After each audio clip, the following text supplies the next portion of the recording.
Stanley is acknowledged as one of the most popular global brands, having created beloved characters recognized the world over.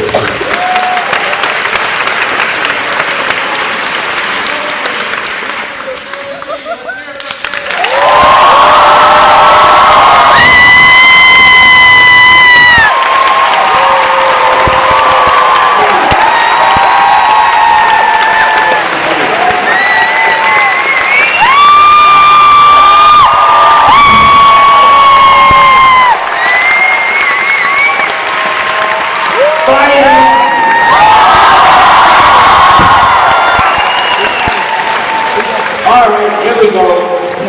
Oh man, I've got the loudest microphone on. I'll bet they can hear me across town. Can you hear me all right? I can hear you loud and clear. Can you hear me? I can hear you. I'm going to turn down my mic a little bit so we can talk because there's a lot of reverb up here. You talk to each other. We have a lot to talk about. And things like that. All of us, we love those kind of stories. That's why fairy tales have endured forever. But you get a little older, can't read fairy tales when you're grown up, but superhero comics are the closest thing to fairy tales for grown-ups. You have characters with superpowers, you have characters that are bigger than life, that are doing fantastic, imaginative things, and you sort of recapture the fun you had when you were a little kid, reading about witches and monsters, and that, which is the most philosophical thing I'm going to say tonight, and after this I'm going to revert to my own empty-headed stuff. But this happens to be a very profound philosophical thought, and you may take notes if you wish.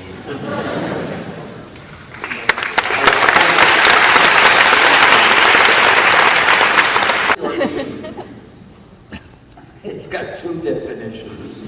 If you look it up in the dictionary, probably the first definition, Excelsior is the stuff that they put in boxes when they mail things so that the thing won't get broken. It's those little pieces of fluff that they put in. That's called Excelsior. But if you get a bigger dictionary, the second meaning is, it's an old English phrase which means upward and onward to greater glory.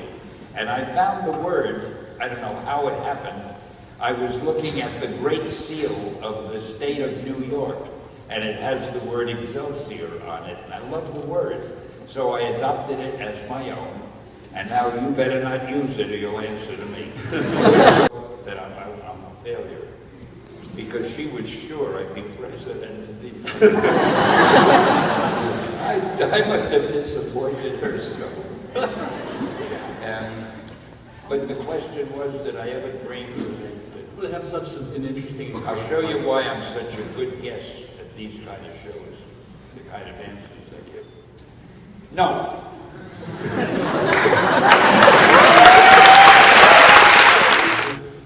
And I'm a big fan of Black Panther, and I know they're going to be casting Black Panther, and I'm an actor. I'm from Nigeria, which Wakanda is based on, kind of, so...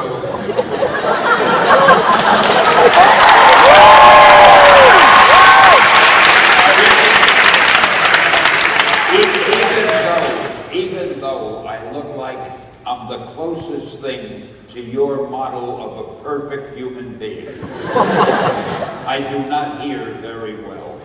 And when you talk into that mic, it kind of goes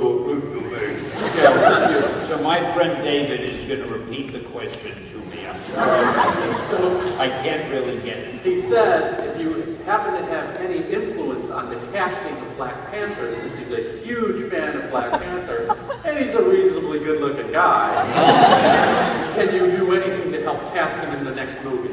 Will you give me a cut of your salary? Yes. We'll talk later. Who is your personal superhero, and what powers does he or she have? I really don't have a personal superhero. I'm offended. I have a lot of friends whom I like very much, and they don't have superpowers.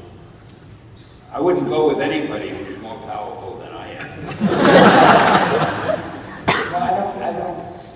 When I was a kid, my superhero was Errol Flynn, who played Robin Hood and Captain Blood and all those roles.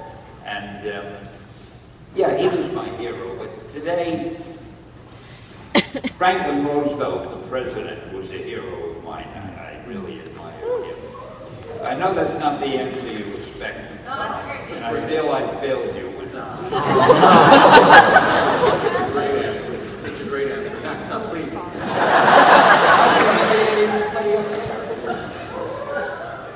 Okay, go ahead. My name's Kurt Brazier. I've been a comic book fan since I was a little kid. My question is, I've been hearing a lot about Deadpool and the Age of Ultron for Avengers. Do you have any spoilers or anything like that? Deadpool? I've heard a lot about Deadpool. Do you have any news or spoilers that you can share with them? No, I don't. They'll probably end up being a Deadpool movie sooner or later, but I have All right, we'll go over there. Was that guy hanging from the ceiling? This is a full, there are 3 floors. Oh, at the balcony, you mean the balcony? You said he's on the ceiling.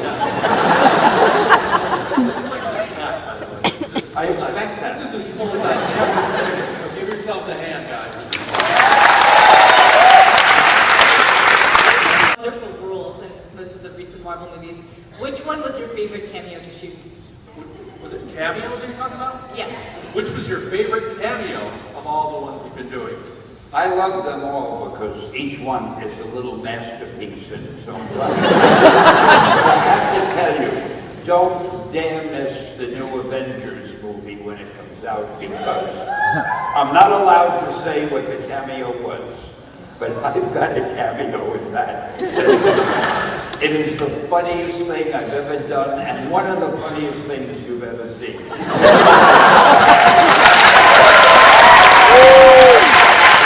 Using the mic, but go ahead. So you wrote to entertain people, but did you also thinking of it inspiring people while you were writing? That's a good question. Not complete. That wasn't my main issue. The first thing I thought of was how can I come up with a good story? But if it were possible to put in a little bit of philosophy or a little sentence here and there that might help somebody or might give somebody a little insight, sure, I tried to do that. But again, my first impulse was just to tell a story that people would want to read. It seems to me that every story, every adventure story has a hero. So a superhero is a hero in a story who happens to have a superpower, which makes him different than the average hero in a story who's just a regular hero. It's a hero with a superpower, and I think I answered that magnificently.